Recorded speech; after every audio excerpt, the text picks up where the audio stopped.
I can't do it. Okay. We'll do it live. Okay. No. We'll do it live. Fuck it. Do it live. I'll write it and we'll do it live. Right. Fucking thing sucks. In 5, 4, 3. Anyone claiming that America's economy is in decline is peddling fiction. I've abandoned free market principles to save the free market system. But we have to pass the bill so that you can find out what is in it. Raising the debt ceilings does not increase our debt. It does not somehow promote profligacy. I know words. I have the best words. Nobody knows the system better than me, which is why I alone can fix it.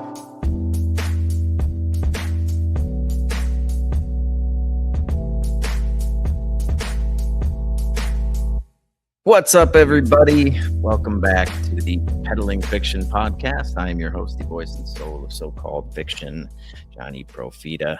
And back with me after a brief hiatus is Justin Hillbilly Boy Campbell. I'm sorry, before we get started, just Donald Trump being the I alone can fix it after he just broke the stock market is pretty goddamn funny. But how you doing over there? Not bad. Not bad. Glad to be back in the chair and doing this again. It's been a long couple weeks. Yeah, I actually planned when you told me you were going to basically be out all last week. I was like, I can do a couple.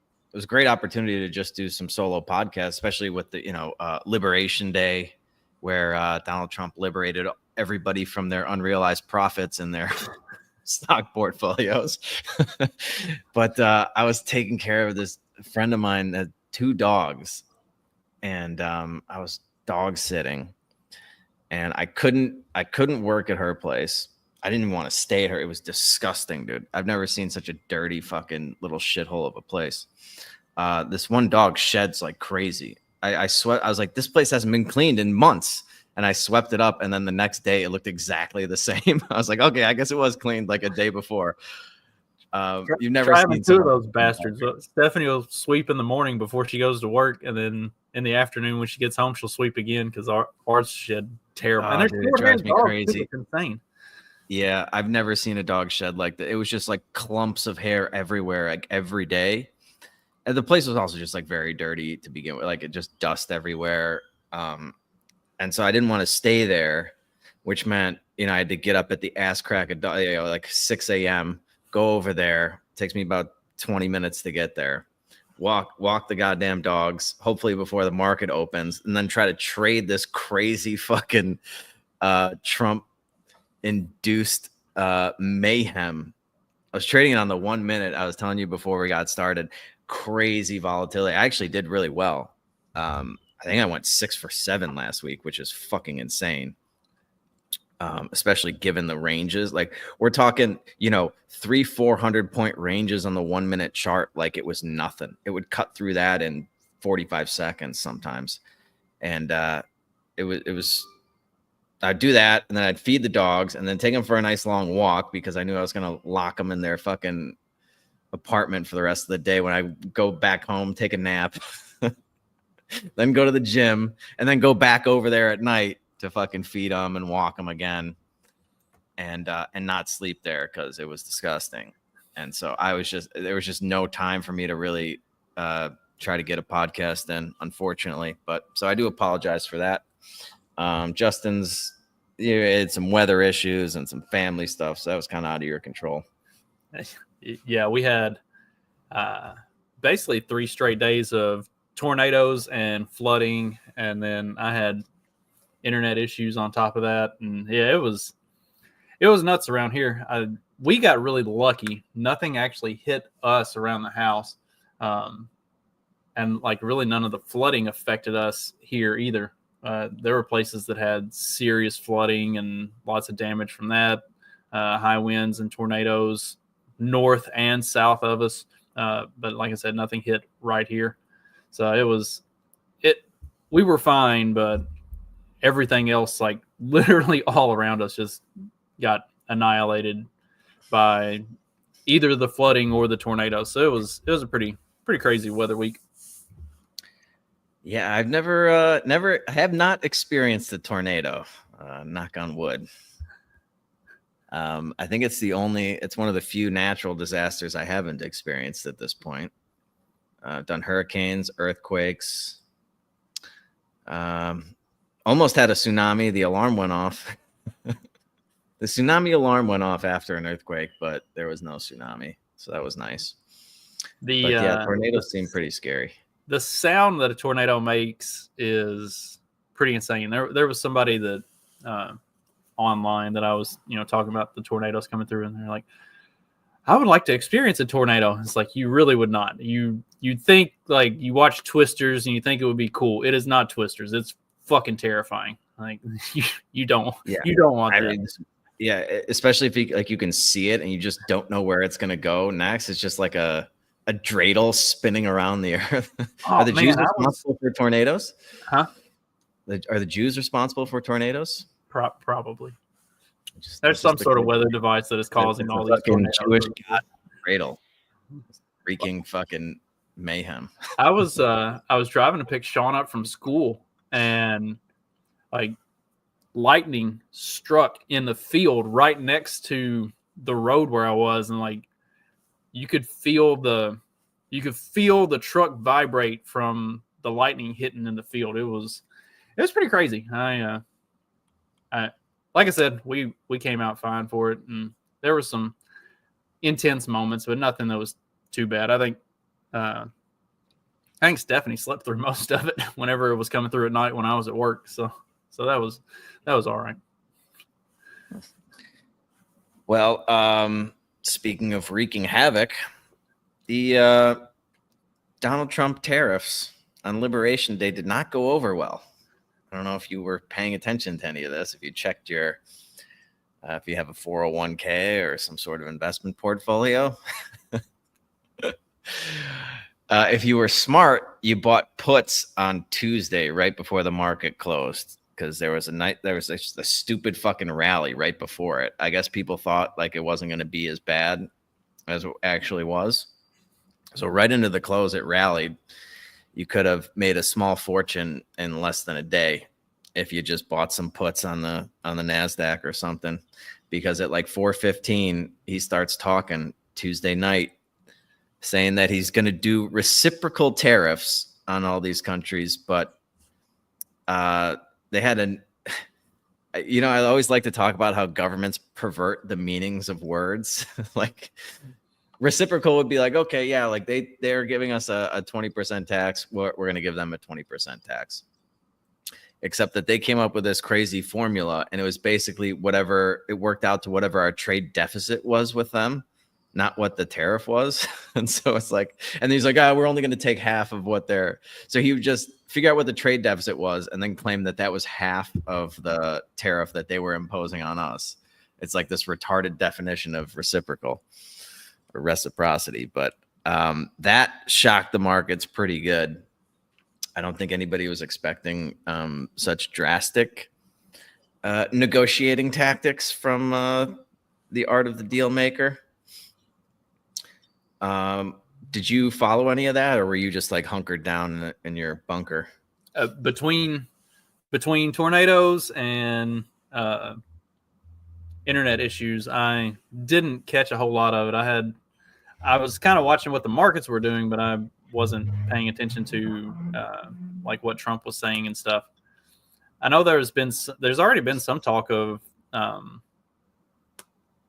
other countries adjusting their tariffs in response to this, because they don't want to be on the receiving end of the U.S. tariffs. So, I mean, it's one of those art of the deal things. I think that he's been doing for the last couple months is he says a lot of things, and whether or not they actually happen is going to depend on how the other countries respond to it. So, but yeah, the markets respond immediately. The other countries respond a little more slowly. So we'll see how it'll all play out. I did get some, doom and gloom oh my gosh, I'm never going to be able to retire now. I was planning to retire and, stuff like that. It's like, yeah, but like also if you look at the markets over the last year, the last calendar year, they're about where they are now, where they were. Yeah, you literally a lost year about ago. a year's worth of gains if you didn't take any profits. I was actually, I posted something on Twitter at like 2:00 in the morning or something, so I couldn't sleep. And then somebody responded being like, "Oh yeah, it's a little harsh to kind of expect a 70-year-old woman to know how to navigate the stock market." To which, because the post, like somebody posted something like not feeling bad for the boomers, and then the boomers were like, fuck you, like I was so close to retirement, now I can't retire. It's like, dude, if your life is depending on the stock market, then you should figure out how to fucking trade the stock market. I'm sorry, or not even trade, just invest it. We went from, and by the way, all these fucking boomers are definitely old enough to remember Dow under 10,000, because I remember Dow under 10,000. So when you look up and you're at 45 fucking thousand after being under 10,000 15 years ago, might be a good time to take some money off the table.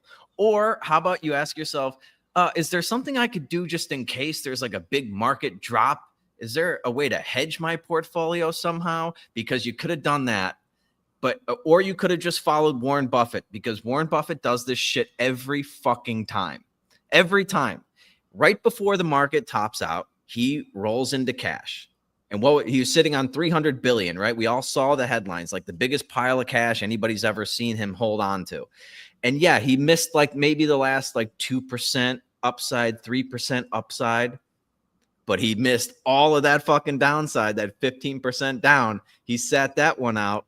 And I don't know if he's buying yet. My guess is he's not, because I think there's still a lot more downside to this. Just because we went down 15%. Remember what happened after Donald Trump got elected? Remember that blow off fucking top?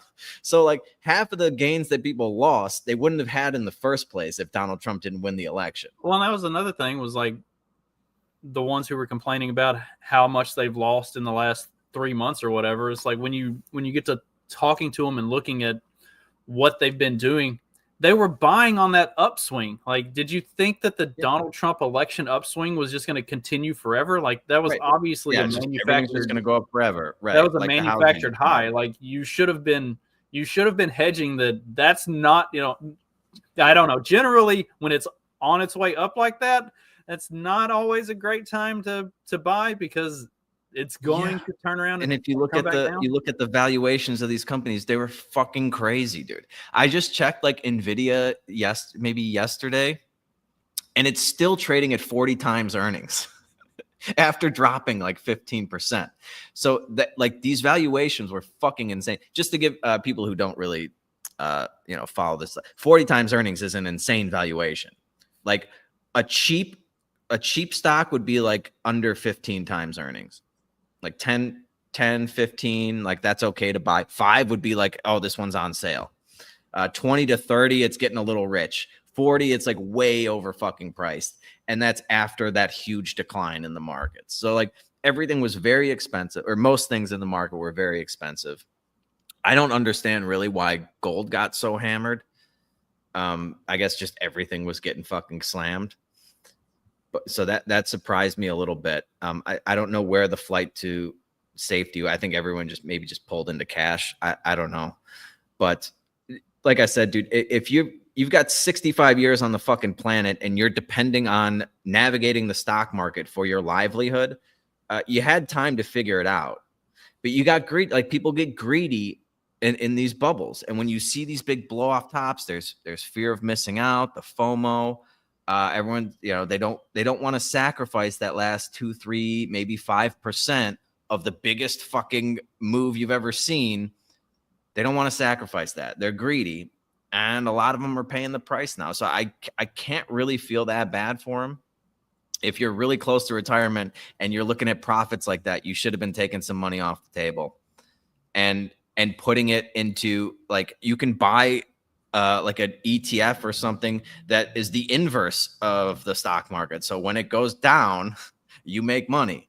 It's not like, it doesn't have to be super complicated. You don't need a fucking finance degree. You don't need to have like 30 years on Wall Street to just be like, okay, what happens if this goes down? I want to protect myself. Well, and for the ones who are like, bye-bye. how do you expect some 70-year-old woman to understand the markets? Okay, who's managing her? Who's managing her stuff? Because if the person who's managing her retirement fund isn't you and I have been talking about this for months, like for literally months. We've been talking about how this thing is the way it's gone up and some of the dips that it's taken. It's primed to tank at some point, and probably sooner rather than later. Like you and I have literally been talking about this for 6 months.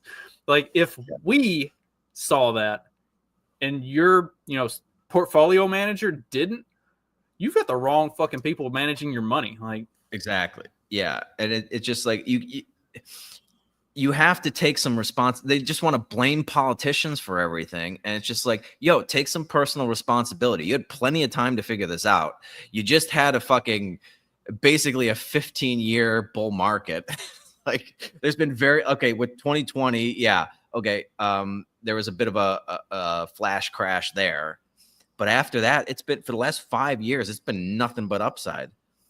You had plenty of time to make some money, take it off the table, and head, like when you get to these extreme valuations, take some money off the table, maybe start hedging in case the bubble does find a pin. In this case, it was the tariffs. But something was gonna prick it. If it wasn't the tariffs, it would have been something else. I don't know if another war kicks off or some shit. Who knows? But to be that irresponsible with what's apparently all these people are depending on it. And if you're gonna depend on it, hey, take a few fucking hours out of your life to at least like educate yourself, like a minimal education, because it's your entire livelihood. I don't think that's too much to ask.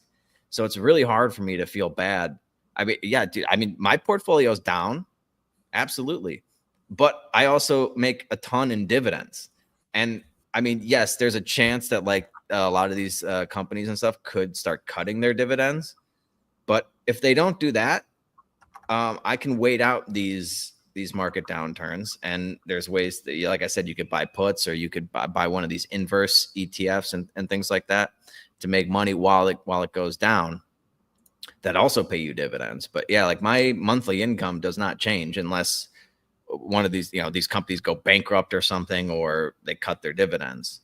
So there are plenty of ways to navigate these kinds of markets. And if you're my age or younger, like, yeah, these are just buying opportunities. Historically, when there's when the market's down 20%, you should start buying. Not financial advice. I'm just saying historically that has worked out very well for people. But like they always say, past performance is no guarantee of future results. And I do see, there's a lot of problems with the U.S. economy just because the stock market was going up. It's very funny to watch these, especially like the Democrats and the talking heads in the corporate press talk about how the economy was so good because the stock market was up.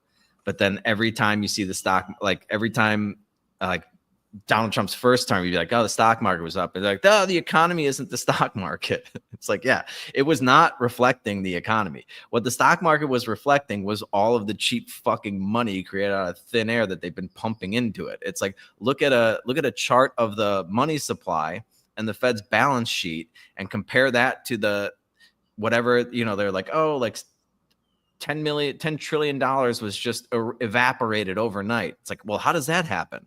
Was it ever there to begin with? How much money did we print out of COVID? Was it 7 trillion? So that just evaporated overnight. It's like, yeah, because they pumped that into the fucking stock market. So it does not reflect the economy necessarily. And I don't know, dude. I still think there's a lot of downside. If this is going to be an official, like a bear market, you will see very violent. Well, you tend to see violent moves in the opposite direction of the trend. So yesterday, when everybody thought, oh, it's going to be Black Monday, and Jim Cramer was predicting Black Monday, and another, you know, they were going to trigger the circuit breakers and the halt trading and everything like that. Yesterday, so I saw that it was the quickest move I think I've seen in my brief career here. I mean, I guess there was like the flash crash in like 2008 or something, but this is like, I'm looking at a chart right in 6 minutes, dude. The market ripped like over 1,000 points on the NASDAQ in 6 minutes. Like that's fucking insane. So you will tend to see more violent moves in the opposite direction of the trend.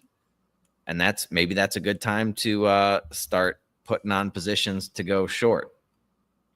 If you bought some puts right at the top today, you'd probably be looking pretty good. But I don't know. There's plenty of material out there. You don't even have to pay for it. There's all kinds of stuff on YouTube. These people, like, they have the internet. There are books for all of the, you know, the analog boomers out there. You can go get a book on how to play the markets if your livelihood's depending on it. And it is, again, it's the one thing I will say is that it is unfortunate. I do feel bad for people in a sense that the only way that you can really sort of make it through retirement is by putting your money into the stock market. But why is that? It's a function of two things: the artificially low interest rates, you earn dick on your savings, and then the fact that throughout your entire working career, the government stole fucking like 25% of everything that you earned to pay into this retirement Ponzi scheme. Imagine if you had just taken all of that and put that into the fucking stock market 40 fucking years ago. How would you be doing? Pretty fucking well. I went and looked at my 401k for the first time in over a year, and I am currently at the same place I was on December 31st. So it ticked up real nice, and then it's back to where I was. Yeah. Well, you know, Justin, this may surprise you, but the markets, they go up and then they go down. Sometimes they go sideways. But yeah, I mean, it does suck to watch like just paper profits evaporate. That's why you got to take some profits when you hit all time. Justin, what do I always say? When you hit an all time high, take a fucking profit. Doesn't have to be all of it, but take something. Pay yourself. Pay the fucking trader. And people were like, I was taking shit on Robbie's podcast, Robbie the Fire, because Bitcoin was at 100,000, and I was like, you should be taking some profits. And yeah, it went up to 110, but where is it right now? It's at like 75. So yeah, like you missed the little 10% upside there, maybe, but you would have saved a 25% fucking decline. And you would have, you know, taken some money off, like actually banked something. I'm still looking for Bitcoin. I know we went through the chart once before. I'm still looking for it to tap it initially under 75,000. And then I'm looking at like, I don't know what the daily chart here. Let me see. Yeah, we're starting to work down into those inefficiencies that sort of bottom out around 66,000. 65,000 is like when I told these guys, I was like, yeah, I might wait for it to get down to that area before you start buying it again. We'll see what happens. I was taking shit for it though. Looks like it's looking pretty good for my prediction on that, but we'll see. I don't want to jinx it. I did get gold 3,000 by the end of the quarter too. So anyway, it's all luck. It's all luck. There you go. But, Speaking of all of this market movement, you had a few tweets and posts and stuff. Here's from Michael Shermer. In the course of 2 days, Republicans lost all claim to be the party of prosperity. A strong economy, lower taxes, tariffs are taxes. A prospering middle class, 6.6 trillion gone. Poof, 11 trillion since January 20th, making America 6.6. poor again. Yeah. 6.6 is an interesting number, isn't it? Because that's almost exactly what the Fed printed during COVID. Wow. It's like, Crazy yeah, how this that is works. fucking funny money. Like it can, as quickly as they can fucking print it, it can evaporate from your portfolio. This is why you need to realize some profits around along the way. It's very tough. I know it's tough psychologically because like, oh, if I take my profits, no, what if it goes up another, 10 points, 20 points or something like that? You're just going to have to learn to be content with enough. And we had a hell of a run up since 2020. If you didn't if you're going to give up all of those gains like that's just a terrible way of managing your portfolio. You can't give up, you can't just give up everything that you get along the way. I think this is my favorite graphic that's come out of this. This is the 5 year. Yeah, that's a good one.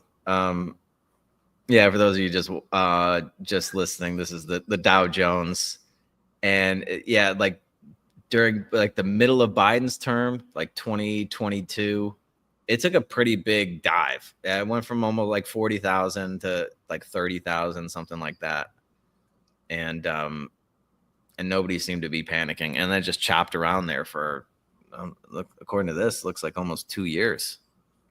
2 years of just kind of sideways, up, down, sideways. That's how it goes. So the other thing that you can kind of take away from the panic on this is that they keep giving you the point value of the drop and not the percentage of the drop. The Dow's never fallen 1,500 points in back-to-back days or something. Yeah, it's also never been at 45,000 before. It's as a percentage drop, it's not even close to the biggest drops we've had. The 1987, that one was huge. There's a 2008 flash crash, that was a big one as well. But they are going to go. It's going to go down for a while, and then go back up. It's the nature of the market. Trying to time it is very difficult. But who's really good at it is Warren Buffett. Does he nail the top exactly every time? No. But every single fucking time there's a major pullback like this, I see headlines about Warren. It's always has he lost his what do they call him, his golden touch or whatever?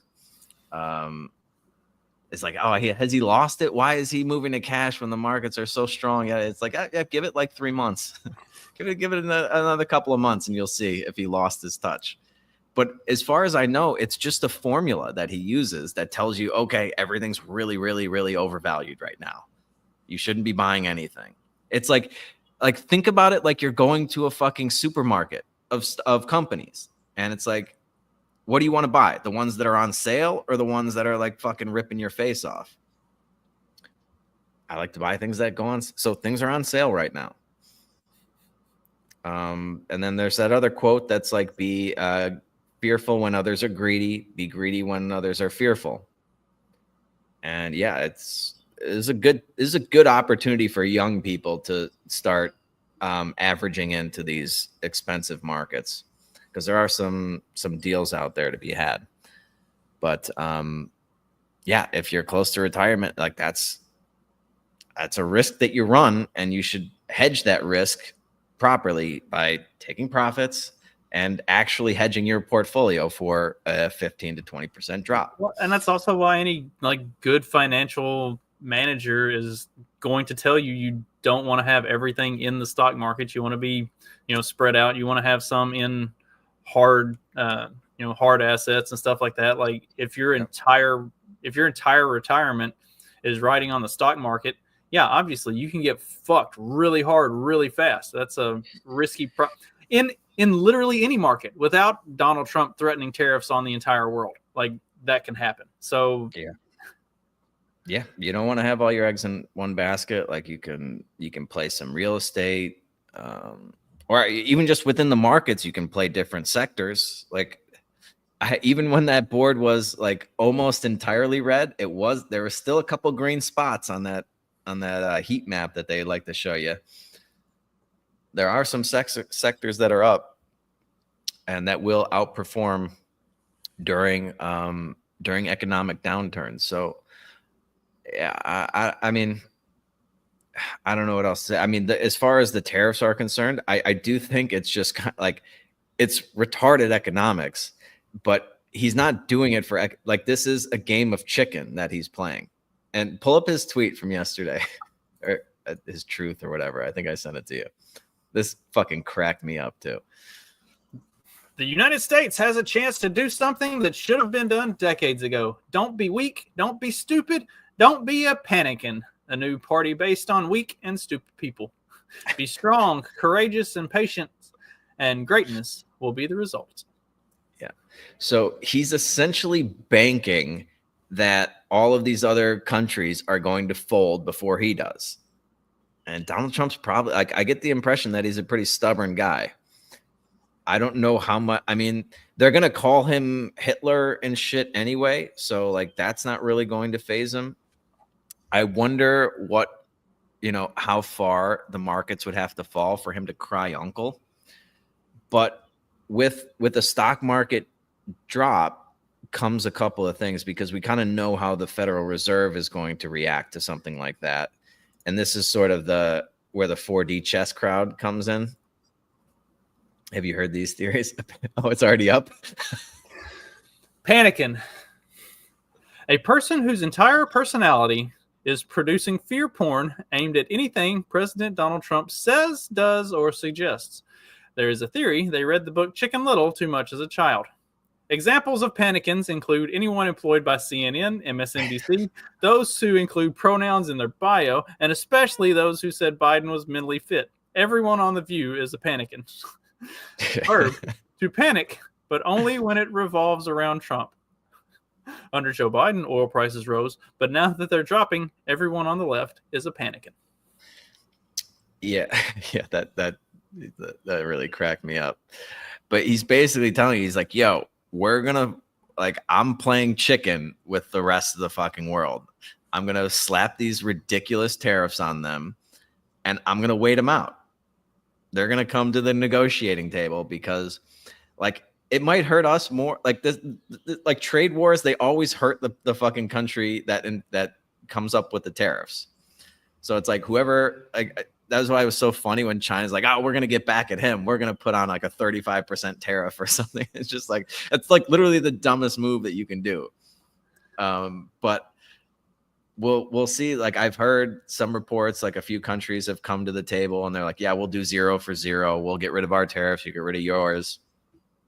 So that's pretty much what I think he's banking on, is that he's just got brass balls and these other countries are going to be under pressure, either from special interests or something like that, who are getting crushed by these tariffs. And so they're going to come to the negotiating table. If the stock market does continue to tank, like what's happened every other time the stock market tanks? Well, the Federal Reserve comes in and they start buying everything. It's the Greenspan put. They're not going to let it. They'll cut interest rates, right? They'll start QE again, and they'll put sort of like an artificial bottom into this market at some point. And Donald Trump does want lower interest rates. There's an insane amount of the national debt is coming due in the next, I think it's the next 4 years. It's like 26 trillion of the 36 trillion is coming due in the next few years.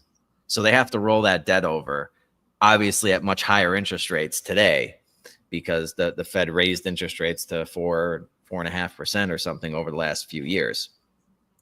So the 4D chess angle on these tariffs is like, Trump doesn't care if the stock market tanks, because then he can pressure the Fed to lower interest rates, and then they can start rolling over some of that debt at maybe 2% instead of 4%. That in theory would, obviously it would goose the stock market if they cut interest rates and people can start to speculate with cheaper money again. It can help the housing and everything that they're just going to try to blow air back into the same old bubble that they've been blowing. So you want to hear from Trump's Secretary of the Treasury about? Yes. While we're talking about all this, the distribution of equities across households, the top 10% of Americans own 88% of equities, 88% of the stock market. The next 40% owns 12% of the stock market. The bottom 50 has debt. They have credit card bills They rent their homes. They have auto loans, and we've got to give them some relief. That I was struck by the statistic from last year. That's the message right there. Just as a bystander, I'm like, wow, okay. All right. Or that I like the examples, and I was really struck by two different statistics last year. Summer of 2024, Americans took more European vacations than they had in history. Summer of 2024, more Americans were using food banks than they ever have in history. I went into 2 food banks near my hometown to ask, what's the story? And they said, it really takes, for a lot of people, it's a loss of dignity to walk in a food bank. Of course. But they were seeing a new phenomenon, that it wasn't their traditional clientele. It wasn't people who'd lost their homes. It wasn't people out on the street. These were working families who could no longer, $100 at the grocery store, that basket of groceries every week, they were missing 5, 6, 7 things, and they were coming to the food bank to top up. So that's not a great America. Record European vacation, record food banks. And no reason we can't keep the record European vacations going, but we got to take care of these other people. Can you, I just sent you one more clip because I thought it was a different one where he's talking about like sort of the structural issues with the economy. It'll piggyback on that nicely. It's from the same interview, I believe. I don't know if it came after that or before it. Working. Would have been really fun for me to come in and just keep issuing a lot of debt. And it's almost like a bodybuilder is taking steroids. Outside looks great. You're muscular. Inside, you're killing your vital organs. Yeah. That's what was going on here. But it would have been easy to keep pumping up the economy, borrowing a lot of money, creating a lot of government jobs. There was no controversy when we're doing all that. But you were going to end up in a calamity. If you go back and look, you look at the financial crisis in 07, 08, economy looked great right up until then. You go back and you look at the end of the dot-com bubble and then the whole credit problem with the fraud at WorldCom, Enron, some other companies, economy looked great until it didn't. And I think one of the things that we won't get credit for, but that this administration will have done, is avoiding a financial calamity. Yeah. Okay. So he makes some good points there, especially about, basically blowing air back up into this bubble, creating the facade of a good economy by hiring all these people to work for the fucking government, which is they're just leeches on the productive sector of society. And this is all stuff we've been talking about for 2 years. Yes. Yes. Now, what I don't like when he's saying and that would have been easy to just keep doing that. And he's right. But what bothers me is we're going to avoid some economic calamity. And it's no, we're not. We have to go through an economic calamity to purge all of that shit that he was just talking about that they've been doing. The steroids is a decent analogy, but I prefer heroin. It's he's saying that we can get off of heroin without going through withdrawal. And that's just not going to be fucking possible. It's going to fucking suck. If you thought the last couple of days were bad, wait until you're in the fucking throes of detoxing and it's going to look like the end of the world. However, you will come out of rehab sober and ready to start the next chapter of your life instead of just continuing on monetary methadone or something like that. They need to, I like the idea. It's we fucked up the economy and we need to fix it, but everything's also going to be great at the same time. You can't have it both ways. They need to level with the American people.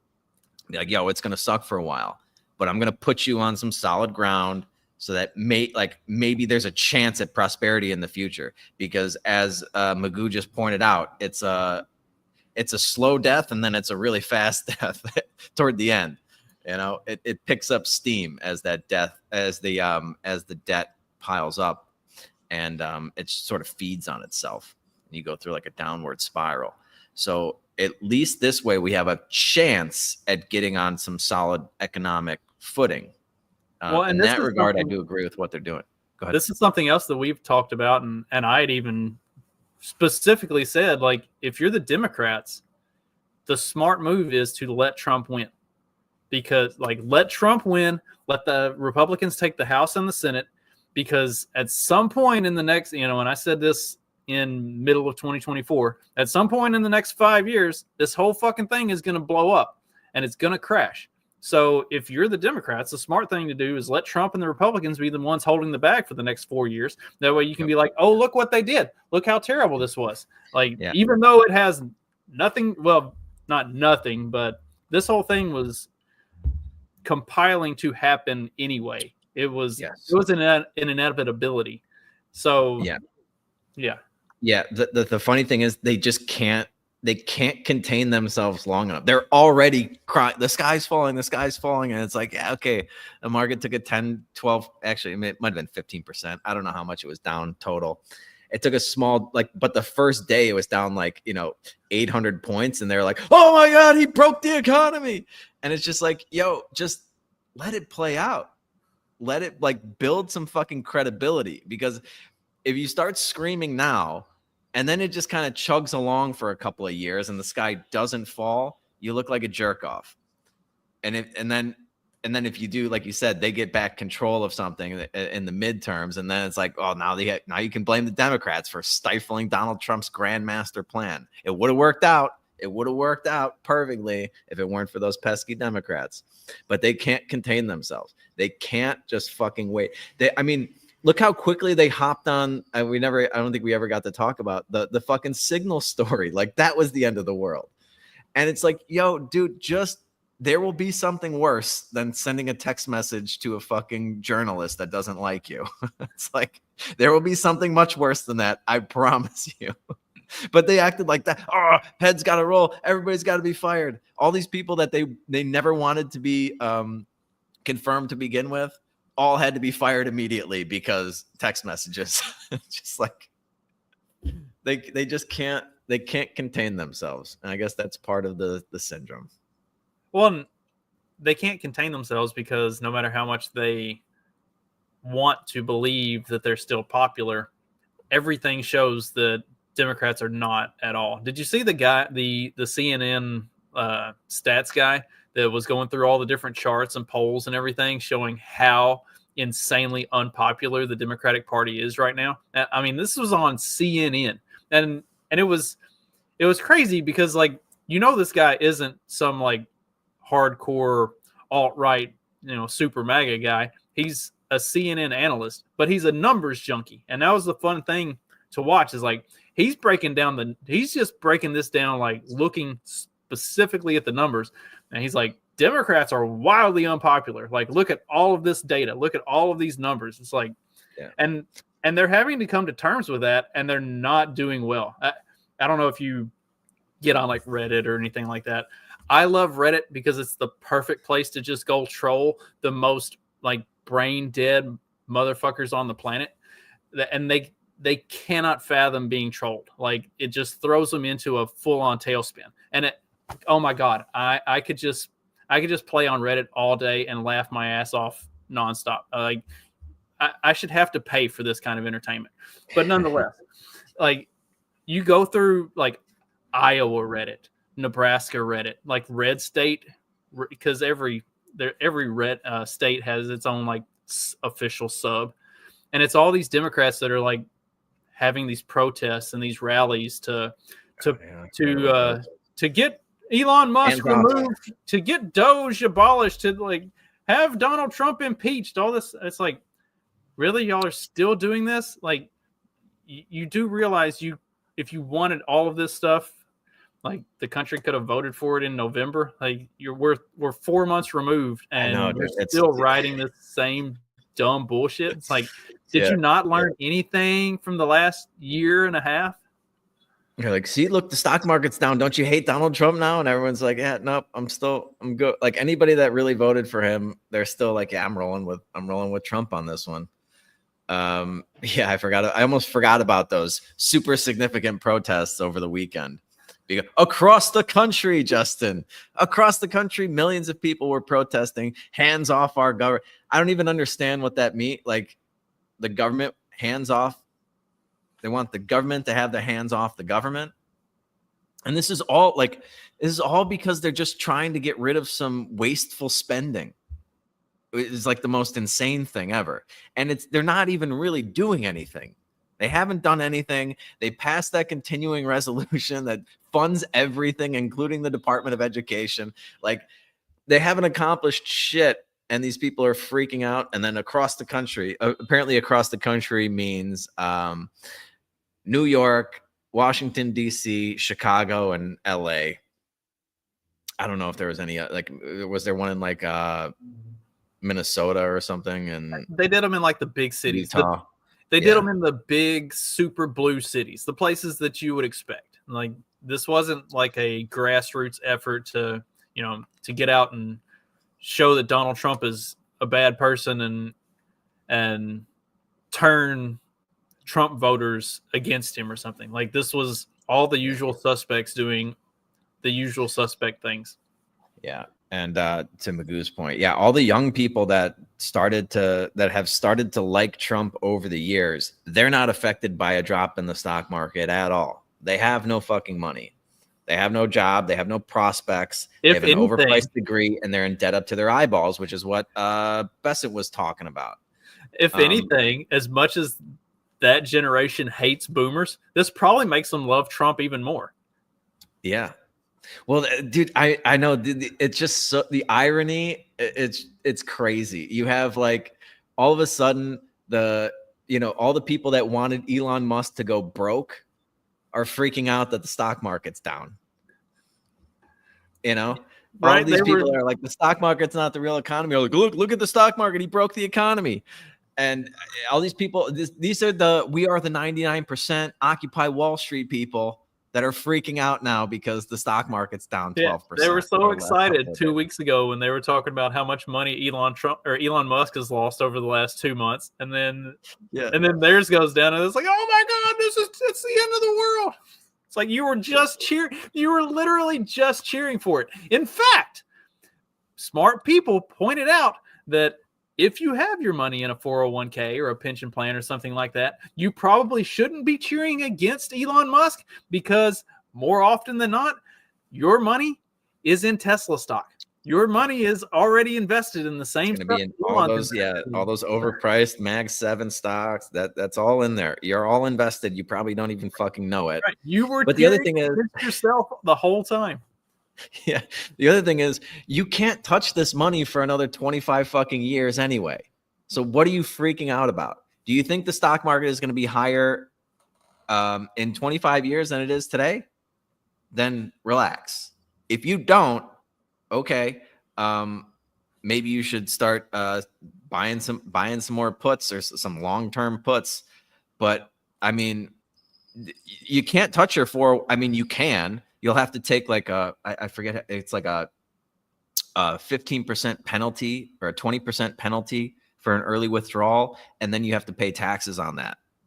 So it's like you're like nobody touches their fucking 401k early unless you're like super, which is again, dude, these are stupid fucking rules. I don't like how everything is structured by the government to kind of force you into being dependent on them and Social Security. I have gone on and on about how bad Social Security is. I won't rehash it here, but yeah, it's like you can't touch any of this stuff anyway. So just don't even look at it.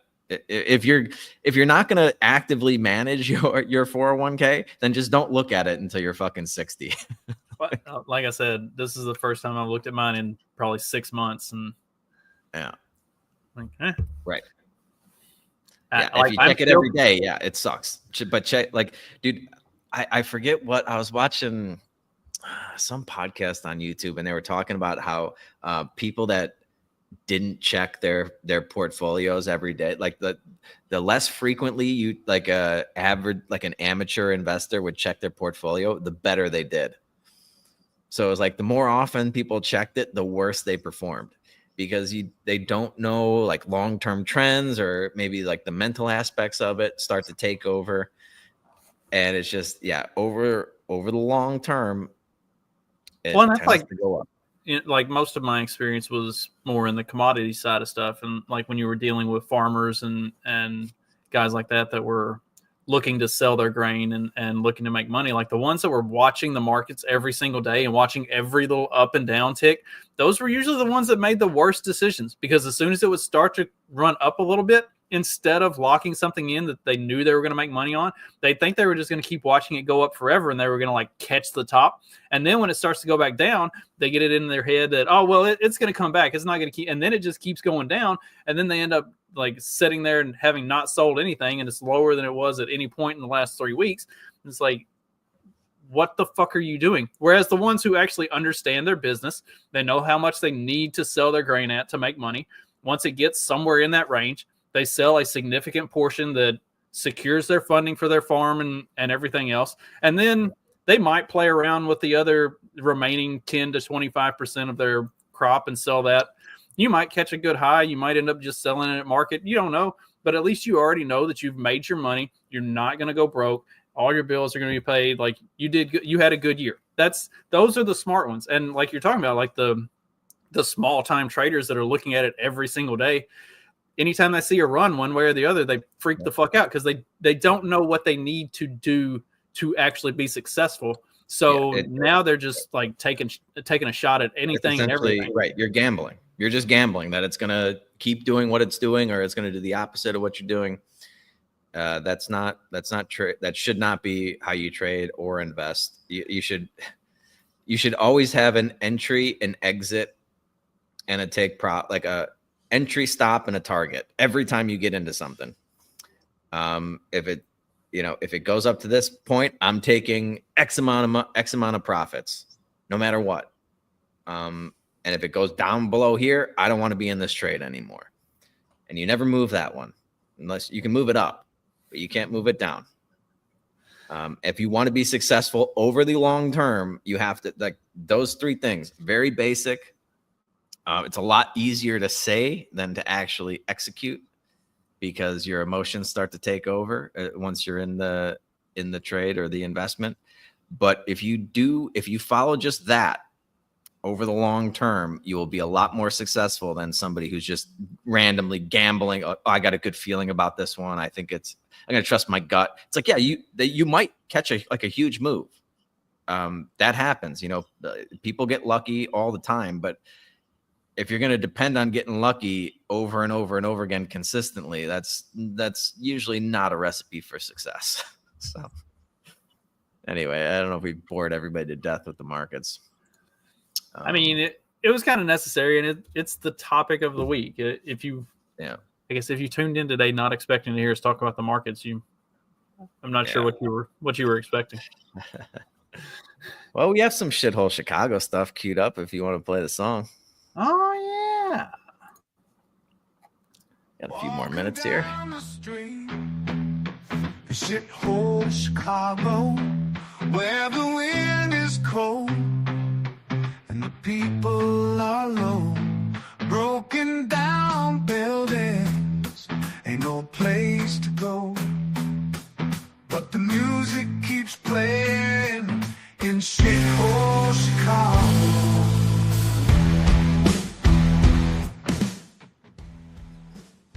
This one's kind of fucking hilarious. So to set this up before the video starts, there were a bunch of black dudes that were like going through stopped traffic outside of, I think it was Wrigley Field, and telling people that they were like parking attendants and making people pay. This is it's actually Comiskey. This is the White Sox exit, or whatever Comiskey is at U.S. Cellular Field, or I call it Comiskey. Yeah, I think they, in the article or whatever, in the post, they said Wrigley Field, or in this video they might say Wrigley Field, but I'm pretty sure it's the White. You can actually see the sign for the White Sox there. But yeah, they have like the fake vest, like they got the vests so that they look like parking attendants, and they're all on these like scooters. Okay, go ahead and roll it. You are watching a modern-day version of highway robbery. The money. An organized team of thieves on motorized scooters swindling travelers in the middle of rush hour on the Dan Ryan Expressway. We didn't see any police nearby, so that made us even more nervous. We caught them demanding $40 in cash in order to pass. They don't let you turn right unless you pay them the money. It's kind of an extortion in a way. Ryan Cawley and his wife Jackie were heading to a Chicago White Sox game when they were surrounded. I just remember he went around to my side of the vehicle, and he was swearing at Ryan because Ryan had said no. And then at that point, he started swearing really loudly and then started kicking the car. The scammers pretending to be official White Sox parking attendants. They had the yellow vests on, and they had a fistful of cash, which gives them, the appearance that they're actually legit. And they're on phones. We were a little bit late. So it was like, the game's already started. Here, we need $40 cash. There's no spots left. If you want to get a spot, you got to give me the money now. And I said, well, I don't have $40 in cash. And I thought, the sign says credit debit. I have my credit card. He's like, no, man, that's not how it works. You need $40 cash. This is the last spot left. This is it. And when you told them, no, I'm not going to pay it, they got aggressive. Yeah. And I think that was around the time when he went around to the back and just started kicking us to get out. And we've heard from other fans who have had their cars blocked, kicked, or punched. One woman reported to a traffic aide she was spit on when she refused to pay. Amazingly brazen, right? I mean, but these are scammers. They're just trying to take your money. They're trying to bully you, get you to stop and roll down a window and take your money. They can be hard to catch. Watch as a state trooper cuts them off, and they take off the other way down the Dan Ryan. And we got to make the punishment be there. The White Sox even put up "Say No to Scammer" signs to try and warn fans only debit and credit cards are accepted in their lots. Who would fucking pay those guys? I mean, dude, if that was me, I'd have my fucking 9 on me if I was driving to a fucking Sox game back in those days. Yeah, some jerk off on a scooter just because he has a vest on. Asks you for money, it starts kicking your, as soon as they start swearing at you, they don't work for the White Sox. It's just like, oh man, you gotta love the shithole that is Chicago. You can't even enjoy a fucking ball game anymore without being harassed by a bunch of fucking assholes. Unbelievable. I saw, I don't think I sent you this one, but there's I say you can't respond. You can't respond to these people the way you should with violence, because according to Brandon Johnson, violence has no place in Chicago. I don't know where he is on the weekends, but nobody wants to experience that level of disruption, and we're certainly not tolerating it, and I never have. As someone who is raising a family, I want my sons and my daughter to be able to go to places in this city without being judged. But I also don't want them to be in places where they're going to feel unsafe. And keep this in mind, you all. We had an event that was dedicated to young people at Navy Pier, where 1,000 of them showed up the very next day, and you did not have a single incident. Can we just do ourselves a favor? Let's actually show what a constructive environment looks like so that people know that it's possible. And I get it. I mean, I'm not dismissive of the fact that this did happen. I'm saying that the very next day, we actually proved to people that young people can come downtown if they're supported, loved, invested in, have some structure. For too many of our young people, and it doesn't mean that it's the vast majority of them, but for too many of them, they just don't have enough structure. I know that as someone who's taught in our public schools, if you don't have structure, the idle minds start to linger. Yeah. Okay. So I don't know what event he was talking about with the teens. I did just send you another event, quote unquote, that the teens had in Chicago for a couple. I think this happened back-to-back nights. There's just mobs of teens just attacking stuff on the street. This is Chicago Public Schools finest, I'm sure. Yeah, I believe they're all either astronauts, engineers, or future brain surgeons. A demand after crowds of teenagers got out of control over the weekend in Streeterville. 2 teens were injured along with several police officers, but not everyone's in agreement about what to do about it. Charlie Wojciechowski's live for us in Streeterville with more on the story. Charlie. Well, good afternoon. We have a late statement from the police superintendent, Larry Stelling. He says his department will keep people safe whether they live here in Streeterville or they are visiting the area. The mayor, though, says the way to do that is not by way of changing the curfew. Many here in Streeterville, though, disagree. From the plaza outside her front door, Tracy Boone says she saw hundreds of teens pour into the intersection of Illinois and Columbus. She shot this video. I saw absolute mayhem, disrespect, criminality, everything. Boone says when she saw the kids run down the middle of Columbus and take over tiny Ogden Park, she could only think of one thing. Oh no, another summer of this. This has been going on for a while. This isn't anything new to us. It's just that Friday night was probably the worst I've ever seen. For the second time in March, people in Streeterville say they have been terrorized by the gatherings. One teen was shot, another was stabbed, and police officers were injured shutting down the gathering, something they said they did as soon as the city's 10 p.m. curfew for unaccompanied minors kicked in. The mayor says what he'd like to see in situations like these isn't a change in the curfew, but rather more safe places for teens to gather so they don't resort to activities like these. Reporting live in Streeterville. Safe Charlie places. Wojciechowski, NBC. Streeterville, for those of you not familiar with Chicago, is like the most expensive fucking real estate in Chicago ever. $1 million high rises, $1 million fucking lake view apartments. The richest people in Chicago live in Streeterville. If that's not going to be a safe place for teens to hang out, I don't know what you're going to do with them. Where are their fucking parents? And to ask is to kind of answer the question. 70+% born out of fucking wedlock. Where's their old, like, dude, if I was caught doing that shit, my old man would put me through the fucking wall. Like, but yeah. Shithole Chicago. And yeah, probably another summer because there's no repercussions. It's like, oh, well, they need safe spaces or something. That's not what they need. They need a fucking smack upside the head. And they needed it probably 10 years ago.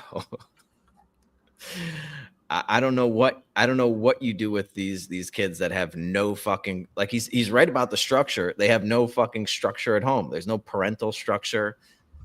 Chances are their dad's not around. Moms might be working. I don't know. And these kids, they just fucking run wild. They get to destroy people's cars. They get to rob stores. Dude, the number of like flash mobs, like that was a big thing a couple of years ago. They just run into fucking stores and steal a bunch of shit and nothing ever happens to them. Nobody's ever concerned. But Justin, remind me what happened when a bunch of people ran into a government building once upon a time, January 6th or something like that. They didn't seem to have trouble finding those people after the fact, did they? Right. They seemed to round them up pretty quickly. Even a couple people that weren't even there somehow still got in trouble for being there on like through the internet or something. Those people spent a lot of time in a fucking dark hole. I don't think they'll be entering any government buildings without explicit authorization in the future. Do you? Right. I mean, we've talked about it before, but there were people who literally weren't even there that day that are doing significant jail time. Yeah. Okay. So I don't know. Maybe try punishing people for breaking the law.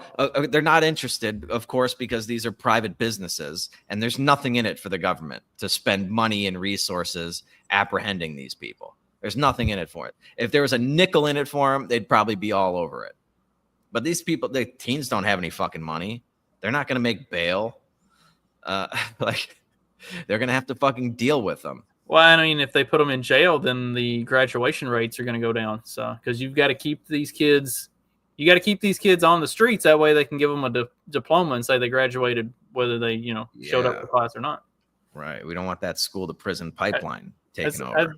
Have we talked about that before? The like Chicago, Atlanta, New York, like the inner city graduation rates, and like the overwhelming majority of the graduates who are functionally illiterate. I believe we have. Golly, we have a few times, but it's every time you see like a new report, it's like more shocking than the one before it. Yeah, these are not despite what they'll be portrayed. Did you see? The other thing that happened last week was that kid was fucking stabbed to death at his track thing. Was it track? I don't know what it was. Did you see where his dad said that he was a 3.7 GPA student, and he The had stabber? Yeah, the stabber. He was a 3.7 GPA student. His freshman year, he had a 1.2. His sophomore year, he had a 1.3, and his junior year, he had a 1.2. I guess his dad apparently Don't thought you get that like 1 point just for writing your name? his dad thought that that they added up every year. So like three. Yeah, 3. cumulatively. Yeah, he was 3.7. Yeah. Yeah, and the kid that he stabbed was actually a 4.0 student and a starting varsity athlete who looked like he had some like a nice future ahead of him if he didn't get stabbed in the heart over a seat or something. I don't exactly know what the fuck. It was like this guy was sitting in the wrong spot. They asked him to move, and a couple seconds later, this guy's dead. Yeah. And I'm sure if he didn't stab that guy in the heart over sitting in the wrong spot, he was going to work for NASA, Justin. He's a future astronaut, straight shooter, upper management, written all over him. I mean, come on, dude. Come on. Who are we fucking kidding here? Who are we fucking kidding? And dude, if that was my fucking, like the dad, yeah, how are you defending your son? He just stabbed a kid to death. Well, I guess it was one stab, like pretty efficient stabbing right through the heart. And you're defending your kid? He's the victim here. They even set up a GoFundMe for him. And the amount of money that's raised is fucking insane. Like this is what liberals will put their money towards. GoFundMe for a kid who literally stabbed somebody to death. I was just hoping that it was actually the family of the kid that died, and they just put that other kid's picture up there to get more money. Can you troll? Can you like fake GoFundMe? Can you just be like, yeah, this is for him, but it's actually not? I don't know. Probably not. But yeah. Okay. I guess, yeah. Give your money to those fucking jerk off. He raised a killer and feels no responsibility for it, apparently. Instead, he's going to go to bat for him. It's impressive they were able to find the dad at all. It's true. That is true. Most confusing day in their life. It's Father's Day. Remember when Juneteenth was on Father's Day a couple of years ago? Sorry. It was like the first one, wasn't it? Yeah. Oh yeah, but no. We can't judge. Everything's great. I don't know what else to say. I don't know what else to say. I think we could probably wrap on that. We're going to be regularly scheduled this week, right? With any luck.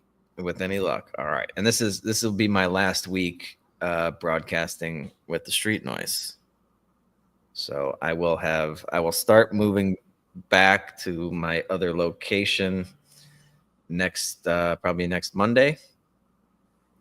And I will be spending minimal amount of time here, even though I have it for the rest of the month. Just part of the cost of doing business, having two places now. But that will be great. I will get some sleep. I will be able to concentrate without... Actually, today hasn't been that bad. There was some guy playing music right when we started, and I was like, what the fuck? Of course. But yeah, I think the podcasting will be much better for the rest of the year once I get out of this little funk that I'm in here. I'm kind of losing my mind. I don't know. I'm not getting much sleep at all, and it's always at weird times. So it's like I feel like this is what parents are always complaining about when they can't sleep when they have newborns. That's basically what I have. I have a newborn. It's this fucking corner. It never shuts up. If it goes takes a nap for like 45 minutes, I try to take a nap with it. But anyway, we appreciate you bearing with us during these tumultuous times. And good luck with those portfolios. I would, I don't know, start looking into things that might perform well when the stock market goes down. Because I don't. The thing is though, like with the nature of this market and Donald Trump, like one tweet from him, the reason yesterday there was that huge fucking rip higher was somebody just started a complete bullshit rumor that there was going to be a 90-day pause. So the market fucking ripped 2,000 points in 30 minutes. And then the White House came out and said, oh, no, that's bullshit. And then went right back down.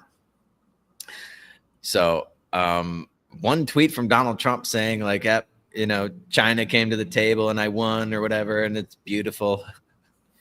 Could send this thing fucking ripping higher. But I'd be tempted to fade a lot of those moves higher. I think you're going to start seeing a lot of, you'll see best friends now. Yeah, like I said, typically like with a bear market, the big violent moves are going to be up, and then you'll just see like a grind lower. And with a bull market, you kind of see the opposite. You'll see like quick violent moves down and then a grind higher.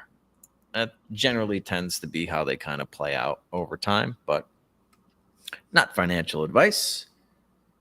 But you guys trade Bitcoins for chickens and eggs.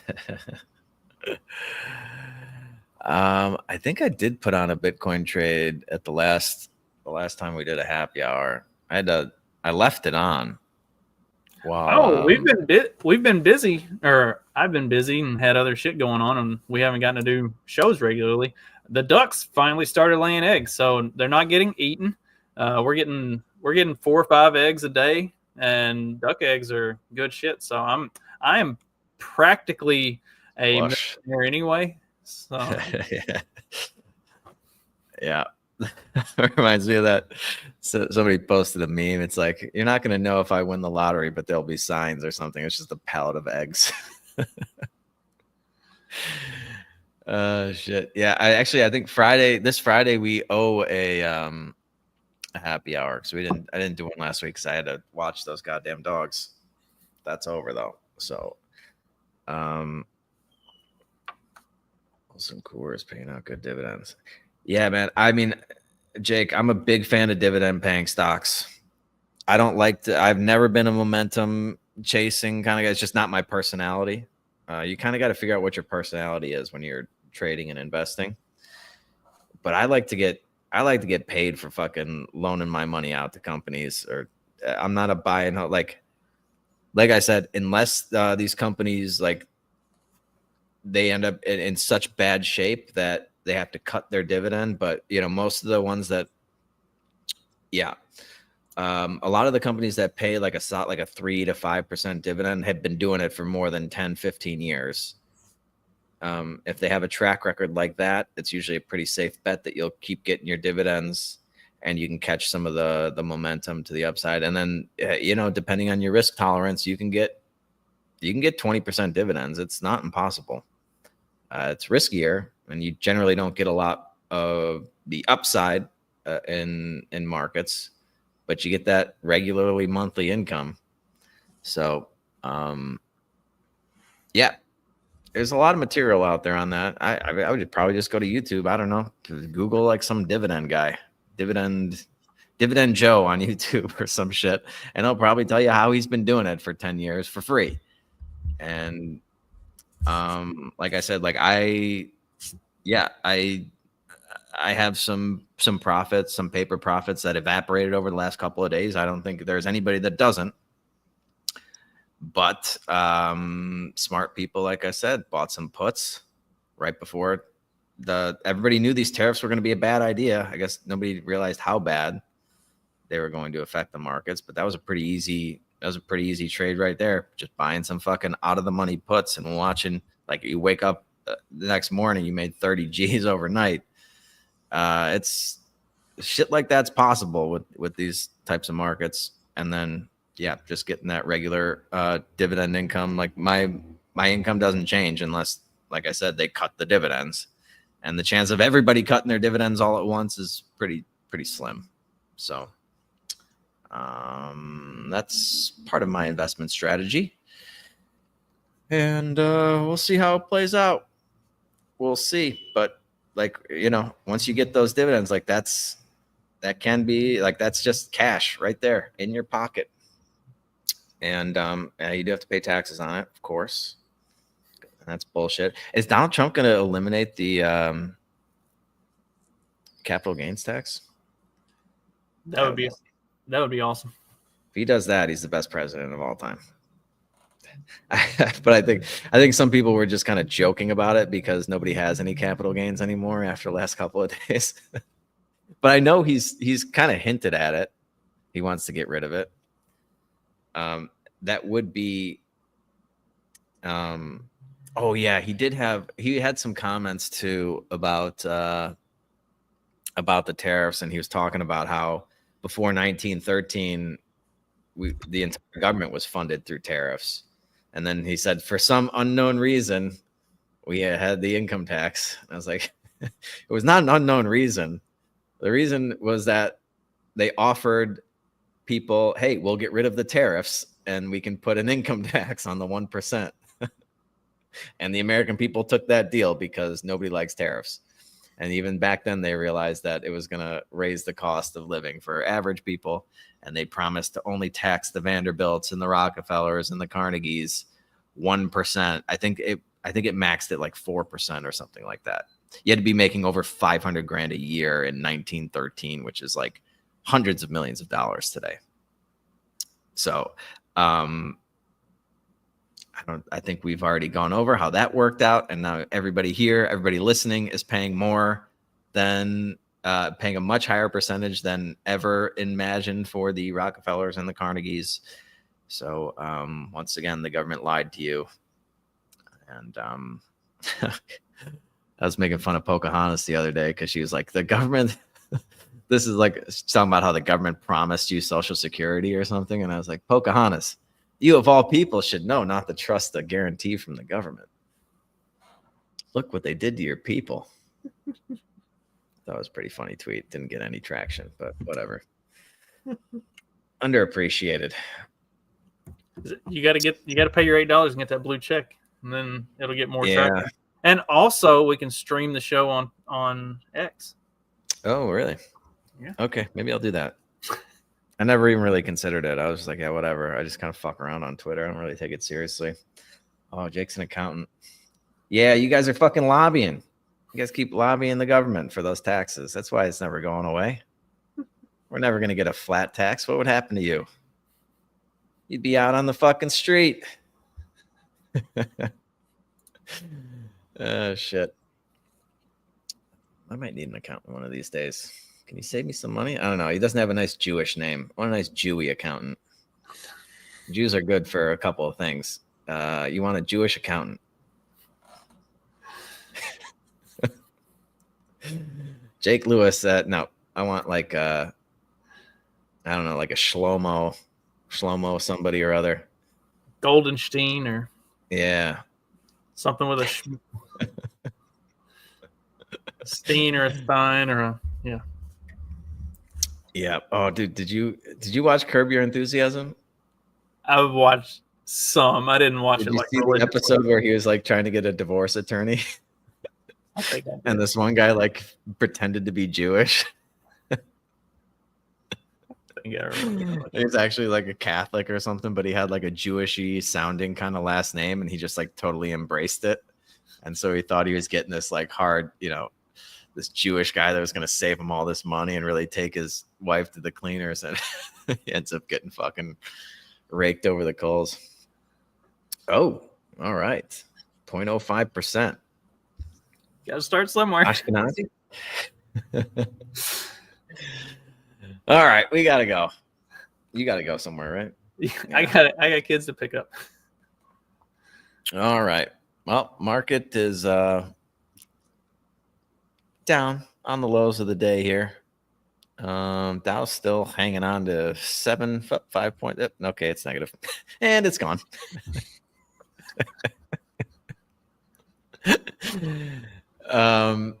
Yeah, I don't know. If you're young, yeah, you can start averaging into this, but I'm still on the sidelines, I think, for a while.